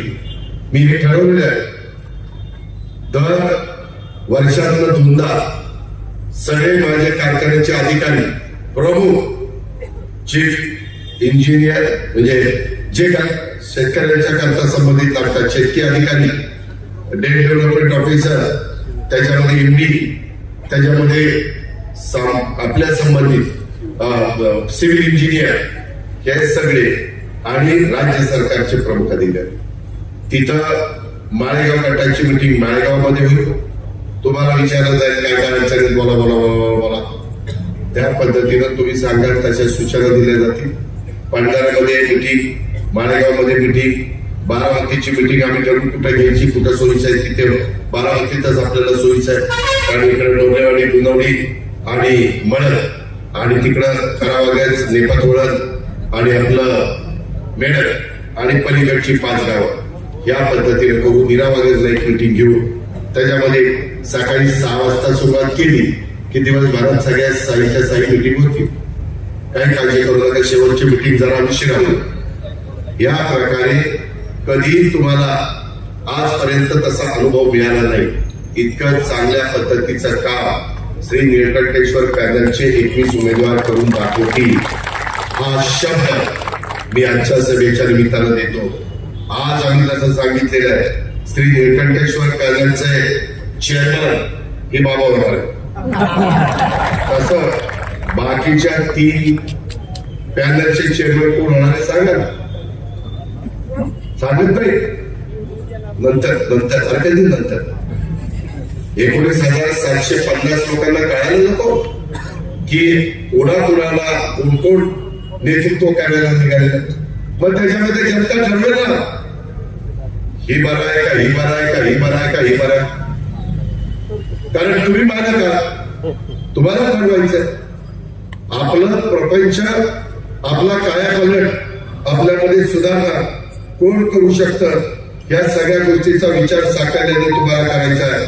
म्हणून माझी आपल्याला सगळ्यांना विनंती आहे की या सगळ्या गोष्टीचा विचार करत असताना ज्या आपल्या संस्थापक शिल्पकारांनी हे दादासाहेब शिर्पेकर, गुलाबराव मुळी, दत्तात्रय करंदीकर, कृष्णाजी घोंगडे, डीबी जगताप, धुळाजी कोकरे, शंकरराव तावरे, माधवराव तावरे, बाबूजी पोनकोले, भालचंद्र तावरे या सगळ्या मान्यवरांनी हे जे रोपटं लावलेलं आहे, मी तुम्हाला सांगतो जाता जाता, आपण कधी मानतो कधी मानत नाही, परंतु काळाच्या नियतीच्या पुढं एखादी व्यक्ती आपल्याला निघून गेल्यानंतर आपण म्हणतो ती वर्ण भक्ती आहे. ती बघत असताना ते म्हणतील की खरोखरीच आम्ही 1955 जे रोपटं लावलं ते श्री निळकंठेश्वर पॅनलच्या संचालक बोर्डाने ज्या उद्देशाने लावलं तो उद्देश त्यांनी सार्थकी केला. अशा प्रकारचा समाधान त्यांना मिळालं. इतका उत्तम पद्धतीचा कारभार, पारदर्शक कारभार, भ्रष्टाचार मुक्त कारभार कुठंही कुणीही आरोप करू शकणार नाही. मी स्वतः त्याच्यामध्ये बारकाईने लक्ष देईल. एकाचही आणि भरती करताना ज्यावेळेस 37 गावांची भरती होईल, जिथल्या गावामध्ये संख्या जास्त असेल तिथं अल्प आणि अत्यल्प भूधारक शेतकऱ्यांची घरामध्ये कुणीच कामाला नसेल अशांची मुलं प्राधान्याने घेतली जातील. होणाऱ्यांची मुलं घेतली जाणार नाही. सर्वसामान्य लोकांनी माझी खून कपाशी लक्षात ठेवा. त्यामध्ये कुठली पण अडचण येऊन देणार नाही. त्याच्या जातीचा, पातीचा, नात्याचा, गोत्याचा विचार करणार नाही. गरजवंतांना पण तो कारखान्याचा मालक असला पाहिजे. अशांना तिथं नोकरी देईल. जे म्हणतील आम्ही कारखान्याचे मालक नाही, सभासद नाही, आमचं काय, त्यांना दुसरीकडे देईल. त्याच्याही बद्दल काळजी करू नका, ती आमची जबाबदारी. पण आता जी नाराजी आहे की जे डायरेक्टर होतात ते त्यांचाच मुलगा लावतात, त्यांचीच मुलगी लावतात, त्यांच्याच घरातले लावतात, 2-2 लावतात कामाला. ह्या पद्धतीच्या ज्या काही तक्रारी आहेत त्या तक्रारीला पण तुम्हाला जागा ठेवणार नाही. आणि आम्ही 21 लोक काम करत असताना उद्याच्या 5 वर्षामध्ये कुठं चुकलो तर त्याच्या संदर्भामध्ये त्या व्यक्तीचा राजीनामा घेतला जाईल. परवा बापूंना विचारा, आम्ही सगळेजण माझ्या वस्तीवर घरी बसलो होतो त्यावेळेस मी, दत्तामामा, बापूंनी आपल्या वीजच्या डायरेक्टरला तसं सांगितलं, कुठंही काही वेळा वाक्य करायचं नाही. तुम्ही 4 भिंतीच्या आत कुठं घरी काय करायचं ते करा, आम्हाला काही त्याच्याशी घेणं नाही. पण कारखाना हे आपलं दैवत आहे, ते आपलं मंदिर आहे. कारखान्याच्या परिसरामध्ये येत असताना माझ्या सहित कुठल्या डायरेक्टरनी टाकाटाकी करून यायचं नाही, अजिबात चालणार नाही. हे तुमच्या देखील सांगतोय, ते देखील सगळे ऐकताय. हे मला ते खपतच नाही. मामाला विचारा, मी अतिशयोक्ती करत नाही. मी अनेक वर्ष मंत्रिमंडळात काम करतो. जे एखाद्या व्यक्तीला काही व्यसन असेल तर माझ्या देखत पोलीस सिगारेट ओढतात, बाहेर जातात, तिकडं उडून येतात. आपल्याला काय करायचं, बाहेर आपल्या पुढं करायचं नाही. शेवटी आपली देहूवरून दिंडी पालखी निघालेली आहे, आनंदीवरून निघालेली आहे. संत तुकाराम महाराजांनी, संत ज्ञानेश्वर महाराजांनी जो विचार आपल्याला सांगितलेला आहे, मी जरी एक्साइज मिनिस्टर असलो तरी मी सांगतो की निर्व्यसनी राहा, चांगला प्रपंच करा, उत्तम प्रकारे धंदापाणी करा. पाण्याचे काय प्रश्न असतील तर आम्हाला सांगा, त्याच्यातलं मार्ग आपण काढू.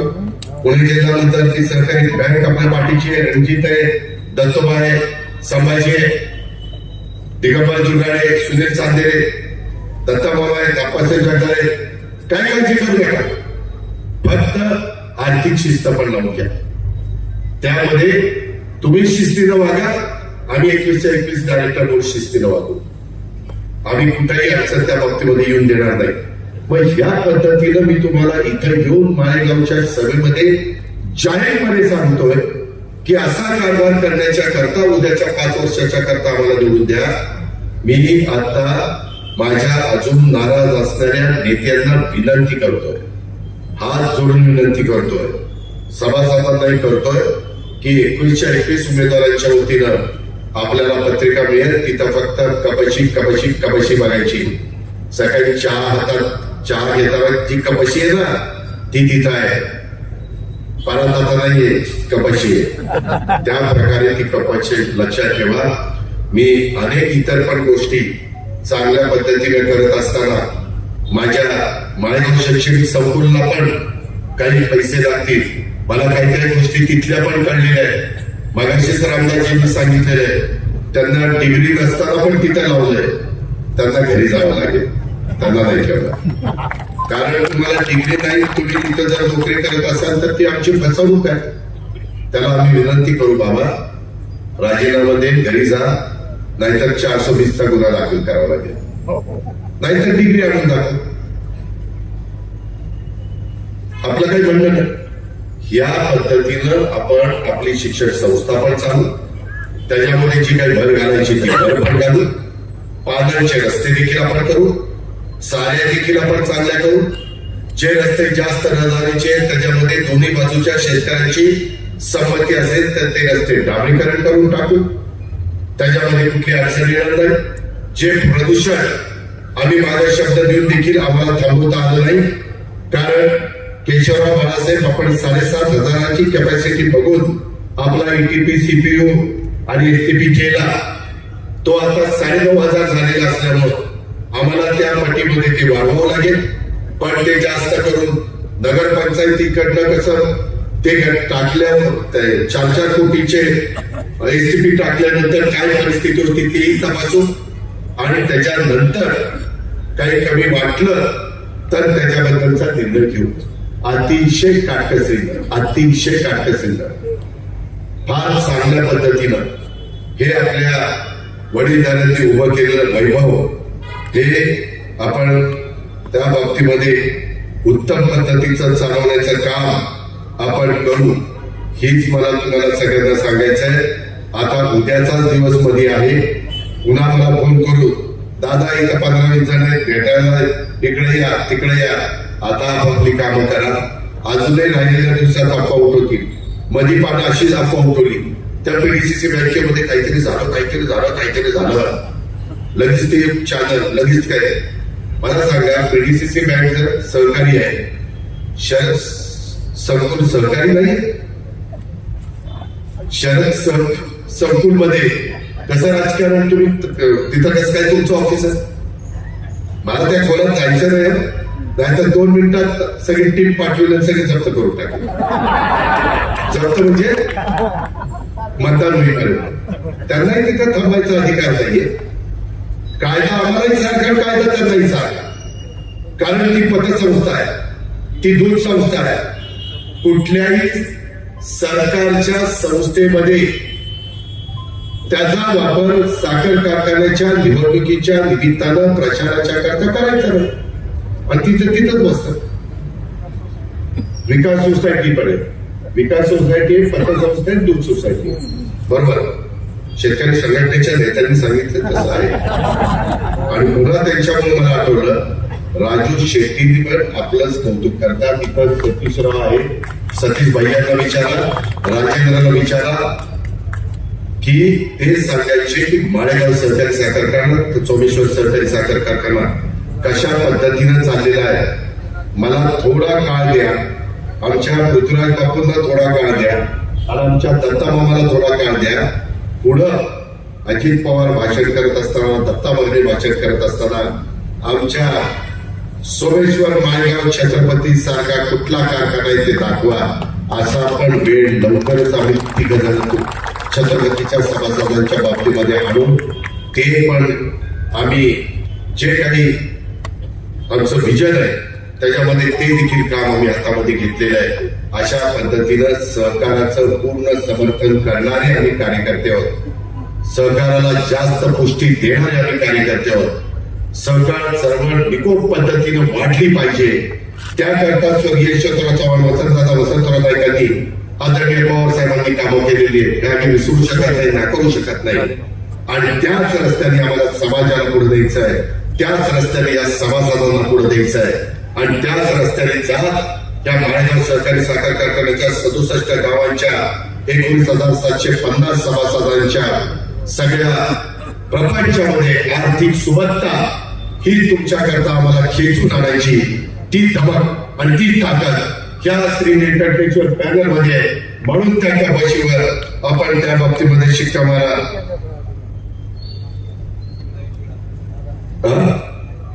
अरे काय तुम्ही असं तू किडा काय असे कितीतरी किडे आले, कितीतरी बूथवर 37 मतदान गाव आहे, 67 मतदान केंद्र आहे. त्याच्यामुळं आमच्या बाबांच्या भाषेमध्ये जिरवा जिरवी करू नका. सोसायटीचं ग्रामपंचायतीचं भांडण बाजूला ठेवा. ते त्यावेळेस काय करायचं ते करू. पण आता आपला प्रपंच डोळ्यासमोर ठेवा, आम्हाला डोळ्यासमोर ठेवा. आपलं उद्याचं 5 वर्षाचं भवितव्य अतिशय उज्ज्वल करण्याचा दृढ निश्चय आम्ही लोकांनी केलेला आहे. आम्ही इतर ठिकाणी करून दाखवलंय, ते आपल्याला आता आपल्या परिसरामध्ये करायचं आहे. नाही करतच होते, भाव एक नंबरचाच आहे, बाकीच्या सगळ्या गोष्टी आहेतच, त्याबद्दल दुमत नाही. परंतु आणखी त्याच्यामध्ये जास्तीची भर घालून तुम्हालाही अभिमान वाटेल, तुम्हालाही एक समाधान वाटेल, तुमच्या पिढीला, पुढच्या पिढीला देखील एक चांगलं काम ह्या लोकांनी करून दाखवलं हे वाटेल. म्हणून आपापसातली वाद हे बाजूला ठेवून आता माझ्या खांडजमध्ये सगळे मान्यवर एकत्र आले, त्याच्यावर खांडजला लीड मिळायला पाहिजे. माझ्या शिरोलीमध्ये देखील बहुतेक सगळेजण एकत्र आले, तिथेही लीड मिळायला पाहिजे. माळेगावमध्ये देखील लीड मिळायला पाहिजे. माळेगावमध्ये तावरे जाऊ नका, पाहुण्यांमध्ये काटे देशमुख काटे जाधवराव होऊ नका, आणि बुरुंगले येडे आणि गोफडे असं काही करू नका. हे करू नका, हे पाप आहे, पाप. गळ्याच्या कुटुंब हे तुम्ही तुमच्या पायावर धोंडा पाडून घेताय. हे जे मी काही ठरवलंय ना, माळेगावचं सगळं चित्र बदलायचंय, ह्याला त्याच्यामध्ये कुठंतरी मिठाचा खडा लागेल. प्रपंच अडचणीतील मी खरंच तुम्हाला सांगतोय, आज आम्ही जे सत्तेवर आहे, मी मामा 4.5 वर्ष आम्ही सरकारमध्ये, त्याच्यावर 4.5 वर्ष राज्य सरकार आपल्या ताब्यामध्ये. इतर सगळी कामं मामांनी सांगितलेली ती आम्हा लोकांच्याच कडनं होणार आहे. त्यामुळे त्या सगळ्या गोष्टीचा विचार आपण नीट करा. जरा मी आज जे काही भाषण केलंय, माझ्या आधीच्या वक्त्यांनी भाषण केलंय, त्याचा अतिशय गांभीर्यपूर्वक तुम्ही विचार करा.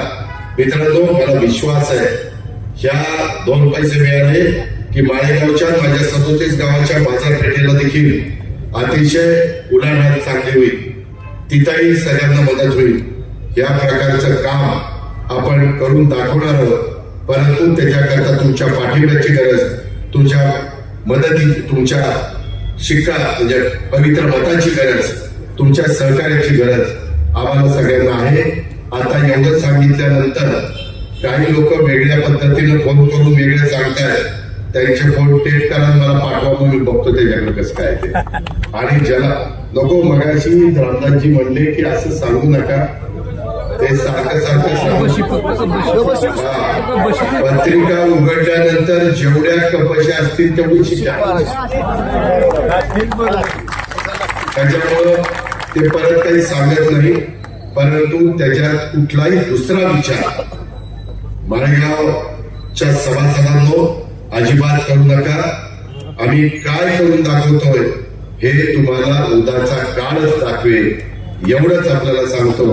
पुन्हा एकदा सगळ्यांना 41 उमेदवारांच्या वतीने कपशीवर शिक्का मारा अशा प्रकारची आग्रहाची